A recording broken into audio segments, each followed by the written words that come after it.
That's not true, because I mean, I heard this argument when I was reviewing the bond.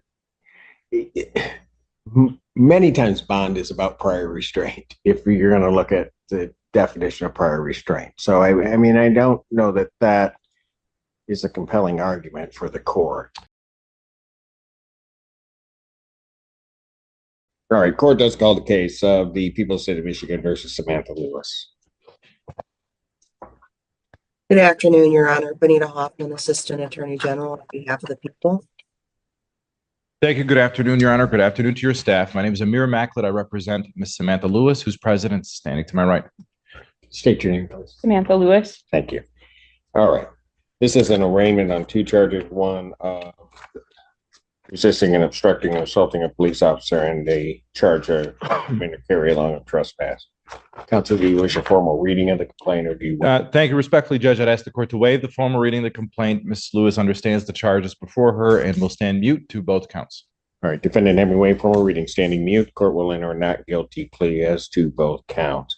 I will set this for a probable cause conference. And typically, as you know, our practice, we set the probable cause conference and then the exam comes along. So I won't be giving you an exam date.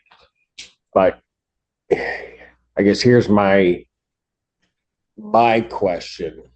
I currently have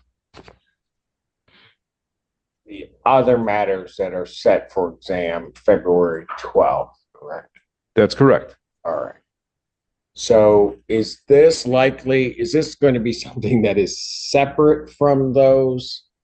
Or yes, they're different days. Yes. It's a different protest. So different facts, different witnesses. Different days. Okay. It's still the same, essentially the same witnesses. It's the U of M Police Department.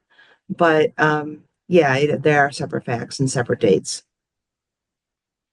Separate officers, even. There? I don't know. Oh, well, here's what I was just trying to figure out. Does it make sense to set this for, I'll set it for a PCC, but is this going to, is it likely that this would end up on the 12th or not? I don't think we'll have an exam on the 12th for this particular case. Not with as many co-defendants as we have on the other case. I think that exam will run for, quite a while, just because there's 5 or 6 co-defendants. I'm aware. Okay, but what I'm saying is it going to make sense because of the nature of the activities to put them all together? I'm not so much concerned about the witnesses.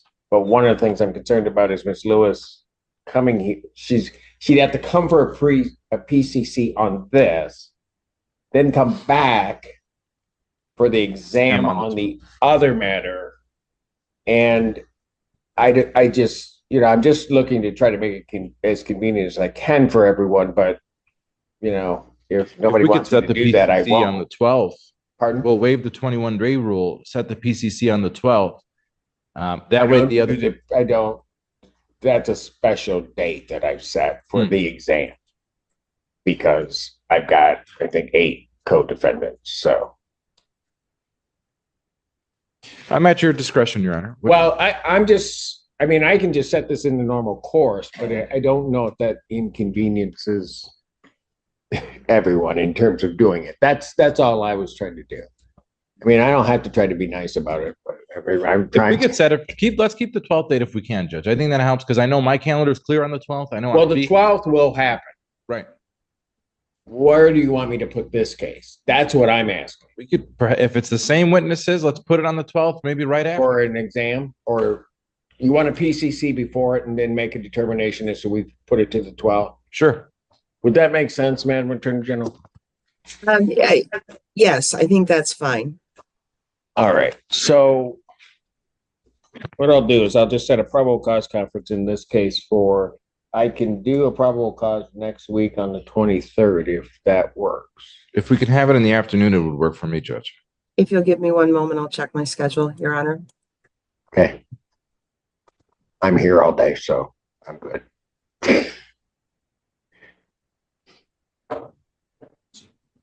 Yes, the 23rd. I have a Well, sentencing in 15th District Court at 2 p.m. no way.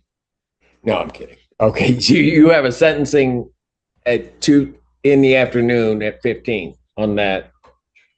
Yes, in front of Oh, Judge Valvo. got it. It's on Okay, another co-defendant. No, oh, not a co-defendant, excuse me, another protester, though. another. Got it. And you need the afternoon. That's correct. We have a 12:30 block. Yeah. Okay. Then, okay, here's what I'll do then. I'll set a probable cause conference for January 23rd, 2025 at 12:30. Timelines having been waived, then we'll figure out, after looking at everything, where this one will go from there. All right. Any issues regarding bond on this case?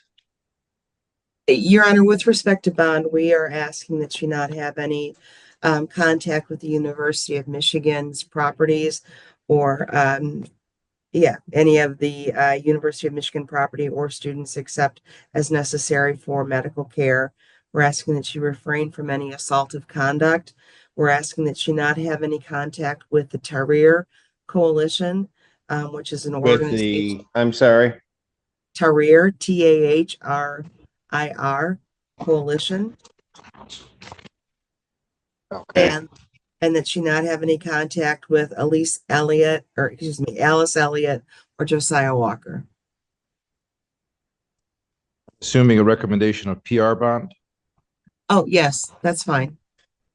And it's Josiah, you said Walker? Yes, Your Honor. Counsel, any Yes. response to the condition request? We don't object to personal recognizance bond, Judge. Ms. Lewis obviously has ties to the community and substantial support as evidence in the courtroom. I do have a strong objection to any prior restraint to this coalition or organizing or being a member or associated with the Tahrir Coalition. I don't know what the Tahrir Coalition is. It, according to the Attorney General in my conversation with her, she says it's a group that protests. Well, I don't think that the court rule 6.106 has any condition that would impose a prior restraint when it comes to bond. It's a Well, that's not true, because I mean, I heard this argument when I was reviewing the bond. Many times bond is about prior restraint, if you're going to look at the definition of prior restraint. So, I mean, I don't know that that is a compelling argument for the court. well, I think the association it's another right that an individual has, a citizen has the right to associate, to organize, and to have a meetings with other individuals. This coalition, whatever the coalition stands for, does, or whatever activity they do, I don't think it's necessary as a condition of her bond. I think that it becomes an imposition that is not, it's a set of standards that doesn't happen in any other case.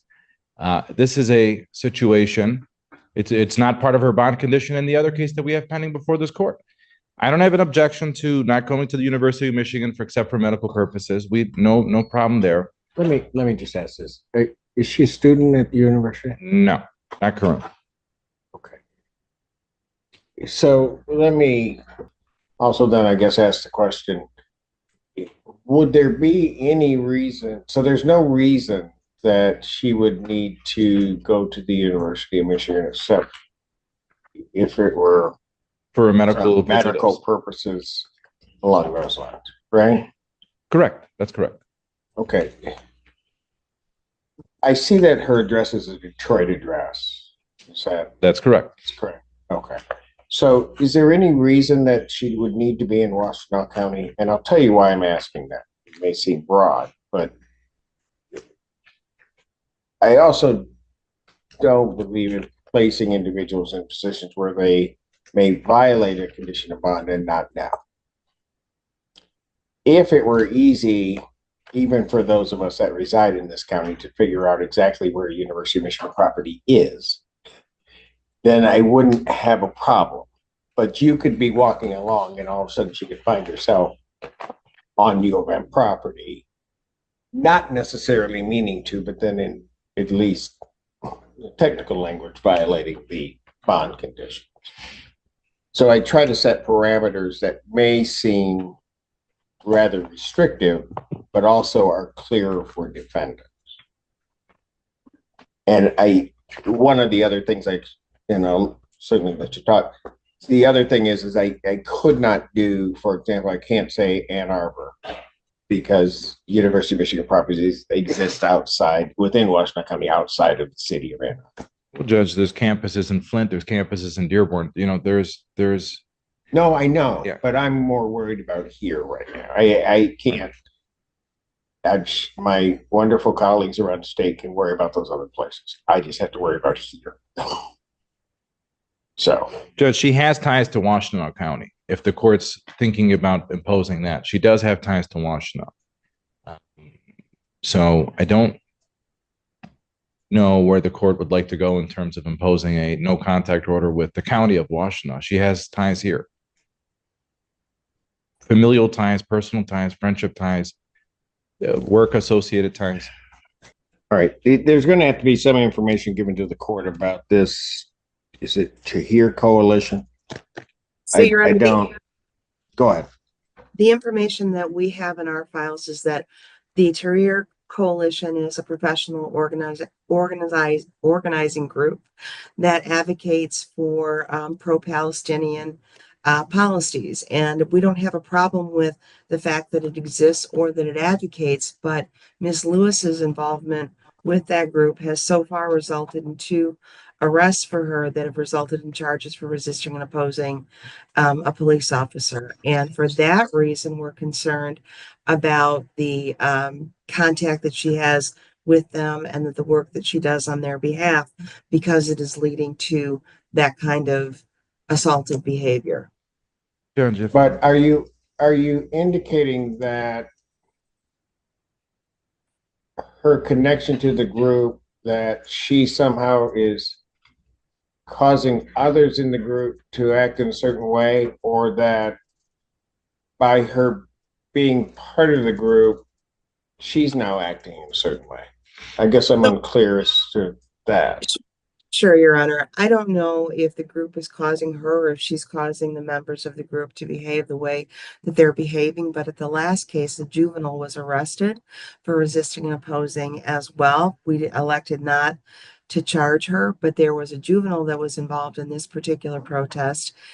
She was sort of the ringleader. She was the one that had the loudspeaker. She spoke over the officer who was trying to get the people to disperse and put down signs that they had pointed edges on the sticks. And then she resisted the police officers when they went to arrest her. So our position on it is, I don't know if she's the cause or if she's caused, but either way, she's behaving inappropriately. If she was just speaking, no problem. Right, but outside of the behavior that different sides may disagree on, I'm trying to figure out what the correlation is between the behavior that is alleged and her participation or alleged participation with this group or coalition. I'm not following it, I guess. Your Honor, I understand the court's concerns, and in light of the fact that she could do work with the organization, I would rephrase my request to be that she not be involved in any protests with the organization.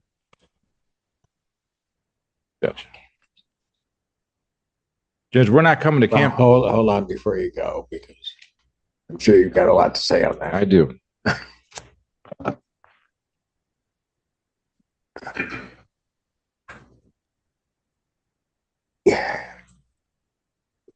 Yeah.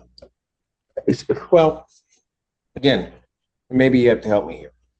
Is it this Tahir coalition that is responsible for the protest? Is that the piece I'm missing? That's what we believe to be the case, Your Honor. And so, again, so that I'm clear, that the Tahir coalition is alleged, or at least thought to be responsible for the protest.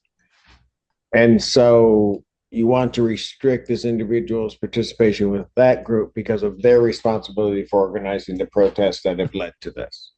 That's correct. Okay. All right. At least understand their position. Maybe I agree, don't agree, but go ahead. Very well. Thank you, Judge. Respectfully.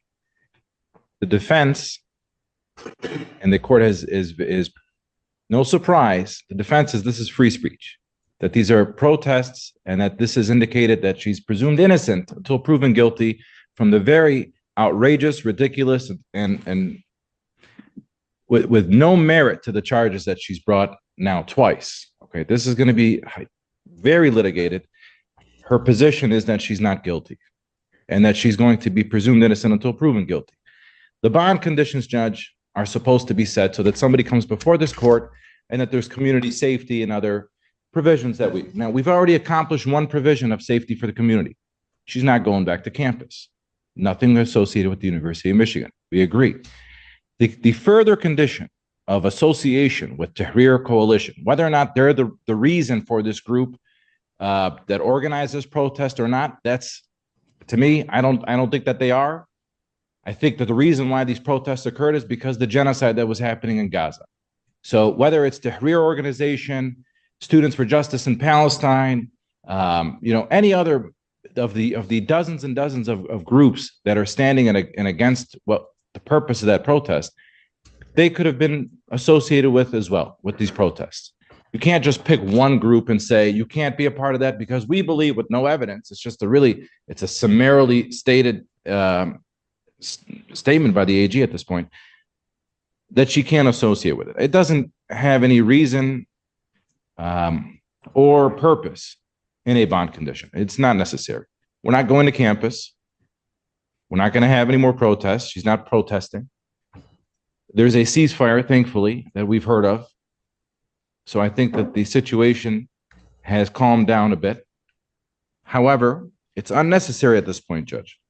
And 6.106 it's not required. When we get to the other issues of no contact with the co-defendants, Judge, we have joint defense agreements in this case. In the other case, I don't know if we're going to do the same in this case, but the lawyers will be communicating, and there is going to be time when our clients are going to be in rooms with the co-defendants while we're communicating defense in this case. I'm letting the court know that from now. We've been in talks, and we're going to continue to talk to defend our clients. So outside of that, no problem. We're not going to have contact. But I just want to make the court aware that there are joint defenses in this case. I understand that, and I don't think that court's order would in any way be interpreted to cover the scenario that you're indicating. Thank you, Judge. I mean, I don't think it could. So that's the first part of that. The other part, though, is anything else from either side? Your Honor, I didn't hear the last thing that the court said. I'm sorry.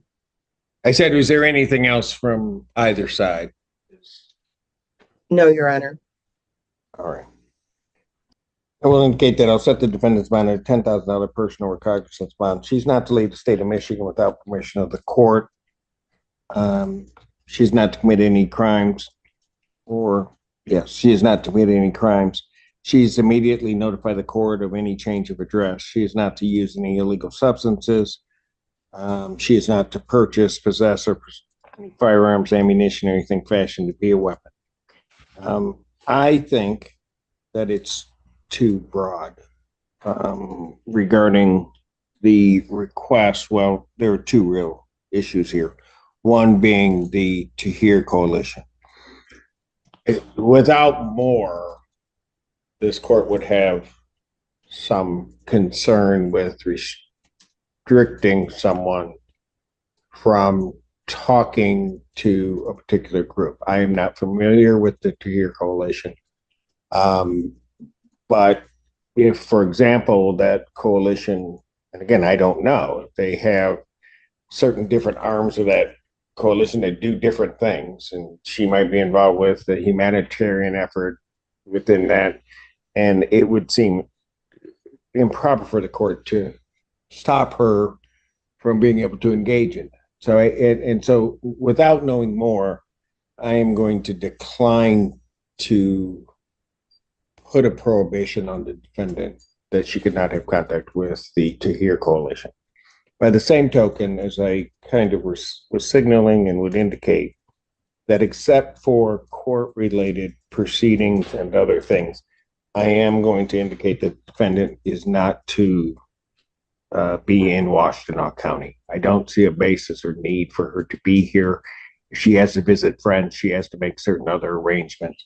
That will, counsel, you may want to, counsel, you may want to mute when you be if she's stuck. I just wanted to. I'm sorry. Go ahead. You can finish your question.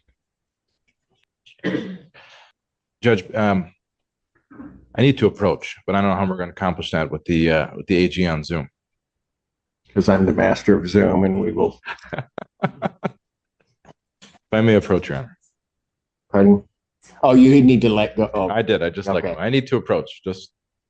All right. Here's what we'll do. Ma'am, you can have a seat. Take him yes, and then. Thank you, Judge. And for the rest of you here, we'll get you home in time for dinner, maybe. So, wherever she all right. We're back on the record in the case of the People versus Lewis. Record to reflect we had a bench conference in this case regarding the restrictions. I'm going to indicate that she's not to enter the any University of Michigan property except for medical care. Thank you very much, Your Honor. Okay, and so that I can also make the record clear, I am taking no action regarding the To Hear Coalition or any restriction regarding that. If the court, so that everybody, where after exam were to determine some connection where the court would need to place a restriction, then certainly the court may do that. But at this point, I don't see that connection. Thank you, Judge. All right. Anything else? Nothing more for defense. Thank you, Judge. No, Your Honor. Thank you. Thank you, folks.